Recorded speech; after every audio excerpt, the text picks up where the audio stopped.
Now, after defining the plane wave, the next step is to define and assign material properties to the geometry. If the geometry doesn't have material assigned to it, it will not be meshed. So let's go to materials and select isotropic to assign isotropic materials. Here we have our geometry selections. We can select a body, a surface, or a line.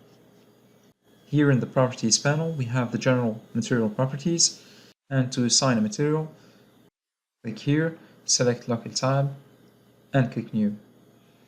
Now, if we double click on isotropic 1, we can edit its properties. So first, we'll rename it, let's put aluminum, since we're going to use some kind of aluminum composite. And here we can change the color and set the transparency. Let's set the electric conductivity to 1.2 E7. Use the select surface button and click surface here on the structure tree to assign it to all surfaces. Once this is done, click on the green check mark.